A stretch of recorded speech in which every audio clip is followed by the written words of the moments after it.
There's another new brand here at Southampton Boat Show called Protector Boats, fresh into the UK. Built in New Zealand, very heavy duty boats, built in fact for the Kiwi Coast Guard, for all 64 of the Kiwi Coast Guard stations. So they've got serious offshore credentials. And Protector builds boats between 25 and 41 feet, both in the open chase boat configuration and in the Targa setup, as you see here. And the one we're going to take a closer look at today is this, the 380 Targa.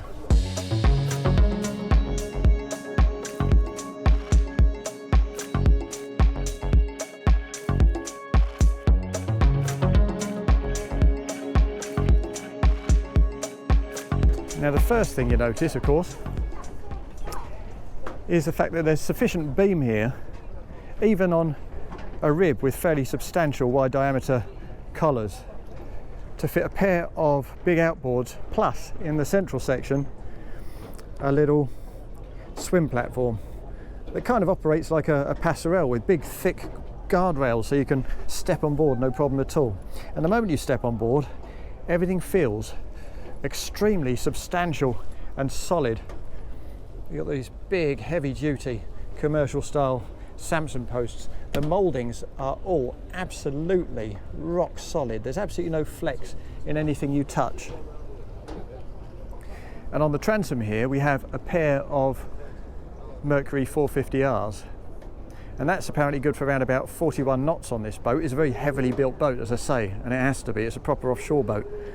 But believe it or not, you can also spec this with twin 600s or triple 600s, 1800 horsepower. They haven't actually given us any figures in terms of what we could expect from 1800 horsepower on the transom of this boat. Obviously we'd have to sacrifice that central swim platform, but it does give you a sense of how profoundly well built these boats are.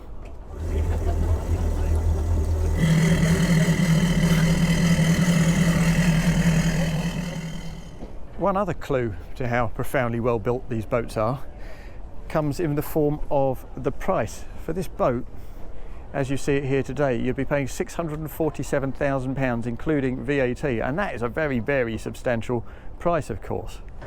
But I'm told that it's kind of a custom, or at least semi-custom process, the buying process with each of these Protector boats.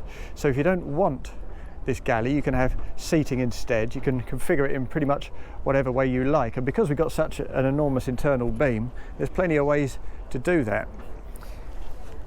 As things stand though, this boat is rigged with a nice little gas barbecue to port, plus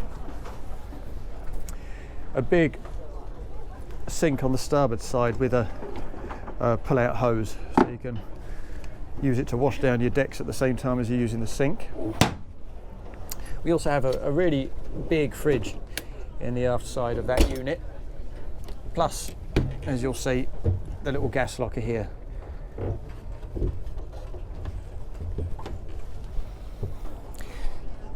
Move around that to the aft end of this little wheelhouse, and if we lift up these steps, there's a nice little space under here. It goes deep into that area. I've used it for a broom and some canvases here, but it's perfect for a set of skis.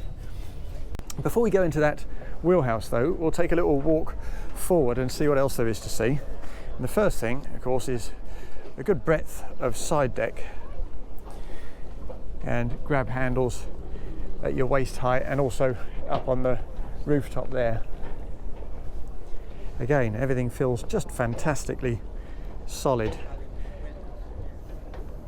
The forward mouldings of that console for the accommodation down below. Again, another grab rail, and more grab rails as you move down into this space.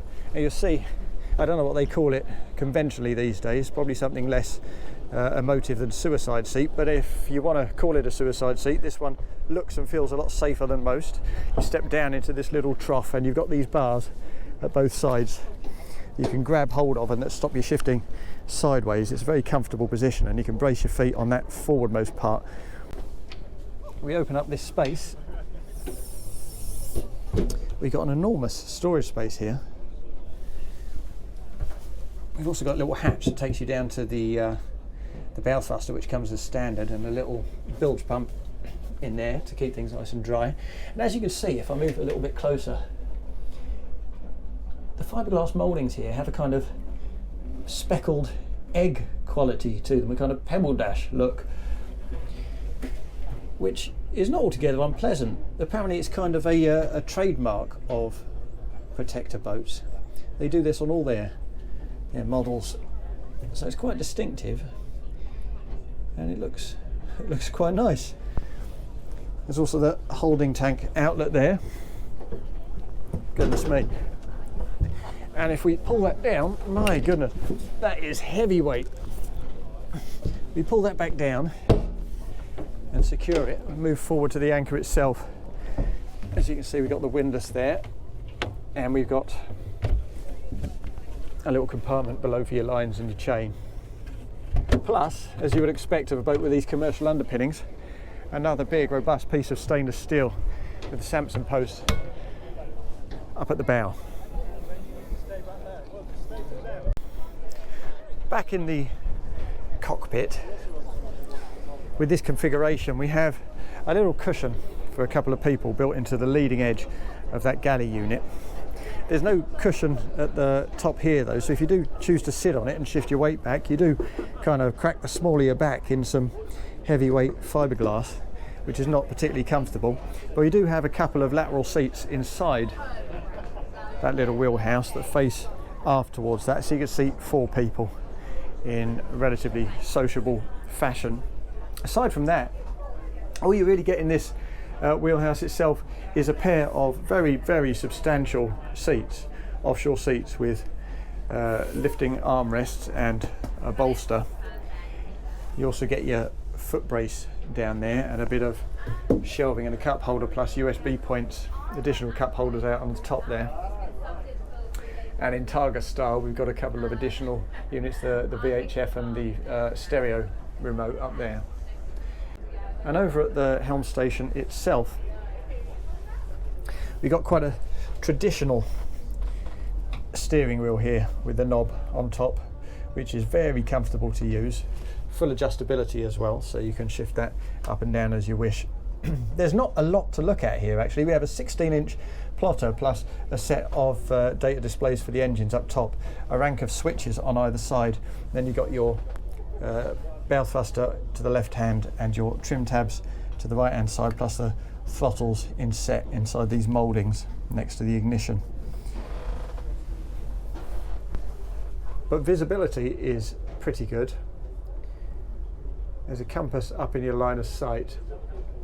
There's also a manually operated sunroof above you and opening windows on both sides for a bit of extra ventilation.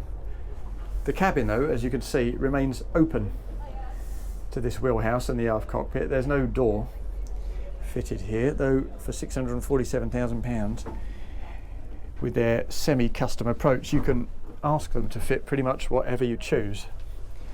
And when you're down in this central zone, there's basically a bench running fore and aft on either side with a pair of windows and a kind of fibrous absorbent wall lining, which is not my cup of tea, but it's very practical. And if we drop down here, so you don't have to go up to the cockpit itself, if you lift these steps, there's access to another small fridge beneath that cockpit sole. And the storage in here is excellent. We've got storage beneath both seats. Again, minimum fuss, maximum simplicity.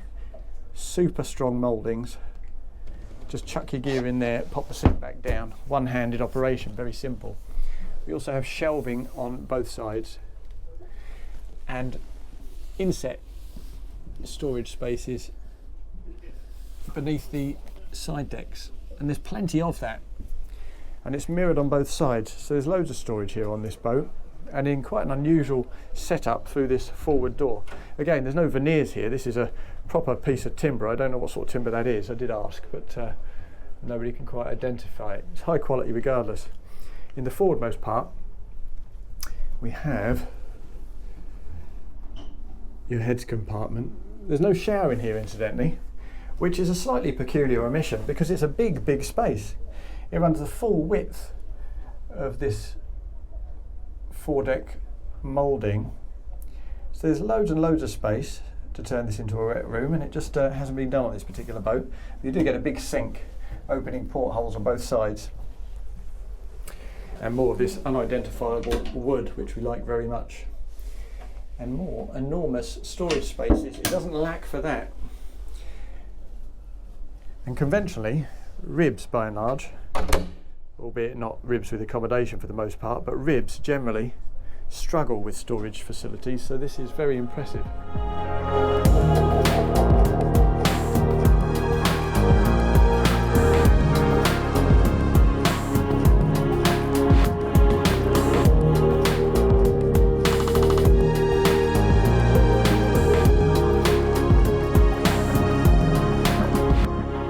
Now, equipped with those 4.6 litre V8 450R outboards on the transom, you can expect this boat to hit in the region of 41 knots, and for most family boaters that will be plenty.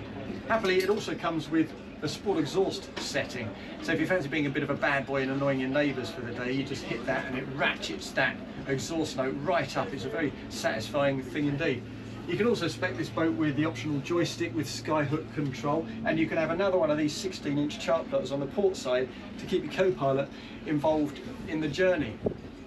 Now, where I see this boat being particularly successful in the UK is in exposed areas like the west of Scotland, like Northern Ireland, the far southwest, the Scilly Isles, places like that, where boats like Red Bay's cabin bibs already do a pretty good job of serving the locals.